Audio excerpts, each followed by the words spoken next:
Hi guys, and welcome to Escape Wheel Watch Reviews. My name is Steve, and today we're going to be reviewing the Watchdives WD-1960S. So I received this watch for free from watchdives.com. You should know the deal by now. It's not going to sway my review one way or the other. You're going to get my honest review on this channel every time. And if by the end of this review you want to pick one of these up, I will be leaving an affiliate link in the video description.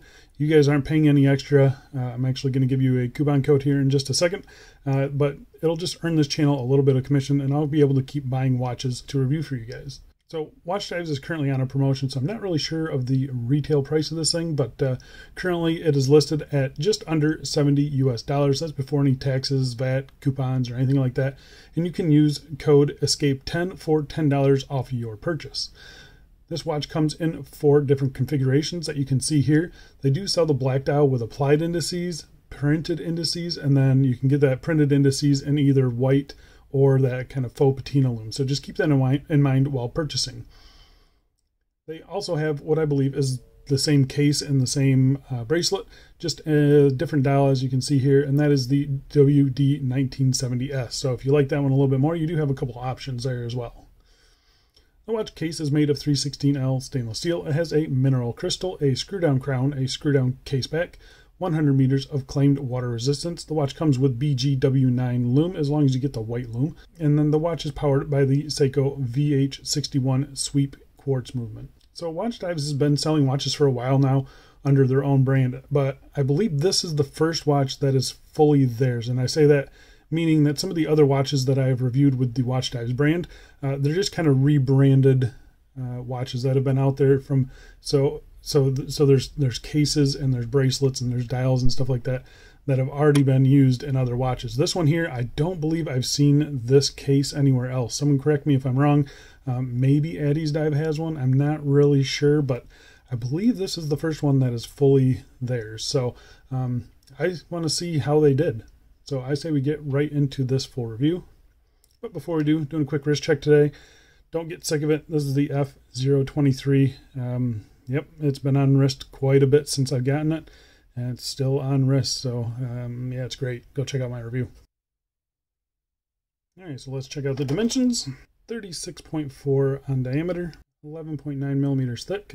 We do have 19 millimeter lug width, lug to lug of 44.4 millimeters, and then sized up for my 7.5 inch wrist with one link removed. Weighs 108 grams. So I think the size is really nice. It's pretty lightweight, thin enough, and 36.5 diameter, pretty short, 44.4 lug to lug. My only real complaint is the 19 millimeter lug width. So I don't have many straps to change this into, but yeah, I do like the way this thing wears. It's been very, very comfortable. I think a lot of that is just due to the light weight of it. So yeah, I'm going to go outside right now and throw it on my wrist for you. And here we are on my 7.5 inch wrist, and as you can see, it wears nicely. Pretty small, but not too small in my opinion. I think the bigger dial helps with that, but really nice. You can see there, fairly flat case, but it does conform to my wrist pretty nicely. Nice drape on the bracelet as well. It's very comfortable. It's very lightweight, and yeah, I've gotten no major complaints with it really. Underneath this oak tree, which is usually a problem for watches, the reflections aren't that bad. Popping out in some direct sunlight, you can see that really strong sunburst. It's actually quite beautiful. Really, really strong. One of the strongest sunbursts I've ever seen. But yeah, really nicely done. You can see there, direct sunlight, not an issue. Yeah, nice light play off of those little chamfers all over the case and everything. Yeah, I mean, it wears really nice. I just like the fact that it's light enough that you can just kind of wear this thing all day and just kind of forget that it's there. So yeah, overall I am pretty satisfied with this thing. It's 19 millimeter lug width, so I've got one strap I'm going to throw it on, and then we'll get back to this review. And here we are on my only 19 millimeter strap. This is a 19 millimeter ribbed nylon strap from CNS Watch Bands, and yeah, I think it actually looks really good. And you can see there with 2 layers underneath the watch there, it still sits really nice and close to the wrist. I'm very happy with the way this thing wears. It's super light and comfortable on this strap. I've got no complaints with it, and I actually think this color looks pretty good. It's kind of a grayish blue, and I think it works. So yeah, I say we go back inside and get back to this review. Alright, so let's talk about the case finishing on this thing. And the case finishing is actually done really nice. I'm very impressed with it. It is a mixture of brushed and polished surfaces. So you can see here, you get a circular brushing on the top side of the bezel here, and then that goes to a nice polished chamfer, and then again down to a circular brushing on the bottom edge of the bezel. All nicely done, nice sharp transitions as well. I'm pretty happy with that. You've got a vertical brushing on the tops of the lugs that you can see here, and they just did a really nice job at it. Very nice satin brushing. It's very linear and very consistent. Flipping it to the sides of the case here, again, horizontal brushing done really nicely. Again, really nice satinized brushing. Very happy with that. And then you've got a polished chamfer here, and the chamfer is done very nicely as well. Pretty sharp transitions as well. And yeah, I mean, there's not a lot to complain about. This is just remember, this is a $70 watch, so seeing finishing like that is pretty impressive. Flipping it to the crown side here, you can see signed crown as well. That is a screw down crown. It's a really small crown. I think it's proportional to the case, but my fat fingers have a little bit of trouble gripping that. Thankfully, it's one of those watches where you just set it and forget it for 2 years, so not a huge deal there. But yeah, it is a nicely signed crown as well, and again, nice and consistent brushing on this side here. Flipping it over to the case back here, you've got a circular brushing on the case back, coin edge style, which I'm not a fan of, but you're only going to get in here once every couple of years to change a battery out. Circular brushing on the bottom of the lugs. They did a pretty decent job of keeping this not too sharp, so it doesn't bother the wrist or anything like that, and the case back itself is finished nicely and smoothly. So I got no real complaints with the case finishing on this thing. I definitely think they did a really good job. All right, let's talk about the crystal. We'll test it for sapphire. It is not sapphire. So it is a mineral crystal. It is a nicely domed top hat style mineral crystal. It does have anti-reflective coating as well. The nice thing about mineral crystal is that it's less reflective in general than sapphire. So you're getting a nice clear dial. Obviously this thing is probably going to scratch up pretty easily. So I really wish they would have charged an extra, $15 and just given us sapphire. But that's the price you pay. It's one of those trade-offs. You either pay a little bit more. It's one of those things where I think they should maybe offer it with a sapphire crystal. I'm not sure, but it is a nice crystal for what it is. I'll say that. Really nice profile as well. I'm pretty happy with it. As long as you're careful with your watches, it shouldn't be too much of an issue. Now let's talk about the dial on this thing. So the dial is actually pretty nicely done, I think. It's a glossy dial. As you can see, kind of right there, the reflection of the second hand sweeping around there. But it is really nicely done. It's sunburst, a bright, kind of an electric blue. The sunburst on this thing is as strong as I've seen on any other watch. So it's a very strong sunburst. So if you like that, I think you're really going to like this watch. You do have applied indices, 12, 3, 6, and 9 numerals, done really nicely. I mean, getting up nice and close, you can see just how nicely applied those are. Everything seems to be applied nice and straight as well. All other applied indices are done really nice. They're kind of these trapezoidal shape. But yeah, really happy with them. They add some nice depth and some nice sparkle to this dial.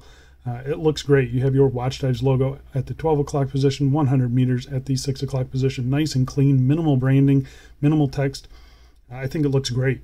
I don't see the need to put any other text on a watch like this, so this is just perfect for me. Simple printed minute track around the outside. And then you do have your Ranger-esque style hands here.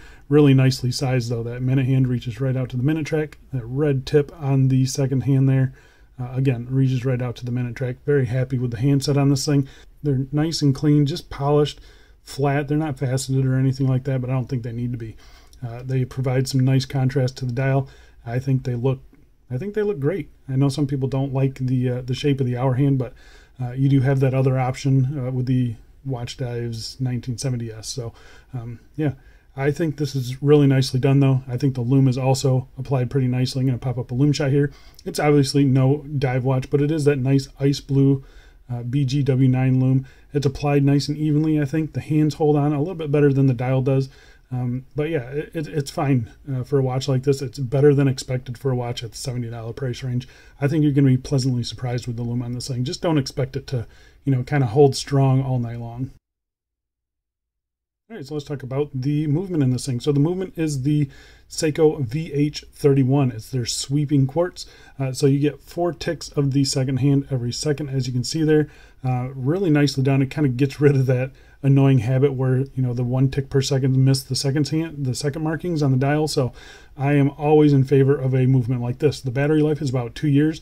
The accuracy is about plus or minus 30 seconds a month, I believe. I'm perfectly happy with that. I've got no issues with the accuracy on these things. They're great.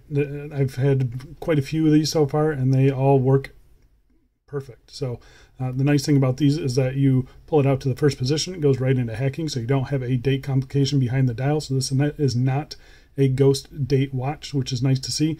You just pull it out to the first position, and then this is where you set your time. Everything functions as it should. Pressing in the hands, they don't jump around too much. Yeah, nice screw in and screw out action because this is not an automatic movement and you're not winding the movement. The threading in and out on this crown is buttery smooth. Obviously, like I mentioned earlier, the crown is pretty small. It is signed, but pretty small for my big fat fingers. Yeah, these movements are great. I've got zero complaints with them. I like to see them. I want to see more companies using these movements. All right, let's talk about the bracelet on this thing. So, like I mentioned earlier, 19 millimeter lug width. The bracelet tapers down to 16 millimeters at the clasp. It is 3 solid links here. You have solid end links as well. There you go. They are female pivot end links. Let's see. The finishing on this first end link here is actually pretty nicely done. The end link fitment, nice and tight and solid in here. There's no gaps or anything like that. Very satisfied with it. It follows the case curvature pretty good. It's not perfect, but it is pretty darn good. It does stop just a little bit short of those lug tips there. So that 44 or whatever millimeter lug tip to lug tip, that's how this thing's going to wear. This bracelet will just drape right over your wrist no matter what size it is. So I am overall pretty satisfied with it. I removed 1 link from my 7.5 inch wrist. It is just push pins for the sizing. No issues sizing this thing. It kind of slid right out and I had no problems with it. Working our way to the clasp here, you have your Watch Dives clasp brushed on the top, brushed on the sides. Nice polished chamfer here. So design wise, it flows nicely with the case. I actually like this clasp. It's just a stamped outer shell here. It is a little bit thin, but it doesn't feel cheap or anything like that. The clasp itself is fully milled on the insides, nice tight tolerances. Everything opens and closes as it should. I've never had a problem with this thing kind of not opening and not closing the way I need it to. You have tons of micro adjust here, 5 micro adjust positions, so you're going to get a good fit on this thing.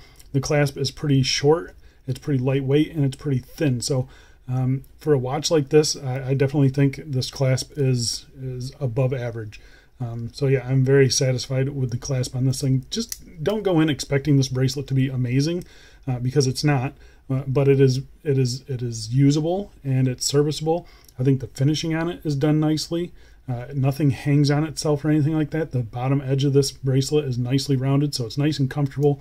I think you're actually going to want to use this bracelet, which is not something I usually say on watches in this price range. So I am pretty satisfied with the bracelet on this thing, and I think you guys will be too. So there you go, guys. That is the Watch Dives WD-1960S. Again, they sell this same case and same bracelet with a different dial under the 1970S model. So go check that out as well. I think you guys are going to be happy with this. For $70, there's not a whole lot to complain about. The only real complaint I have is the mineral crystal. But at the $70 price range, I think you kind of almost have to expect that, especially when you have this shape to it. If it was flat, I'd want it to be sapphire, but since it's domed, you know, that does cost a little bit more, and that's kind of where you're gonna get mineral at that 70 price range. So yeah, that's really my only complaint. It's just not unexpected. The bracelet is above average, I think, for this price range. The case finishing, again, above average. Same with the dial and the lume. I am pretty satisfied with this watch. I'm gonna keep this one around. Probably give this one to my dad. I think he might like this one. So yeah, I think that's it for me though. Thanks a lot for watching, guys, and I'll see you in the next one. See ya.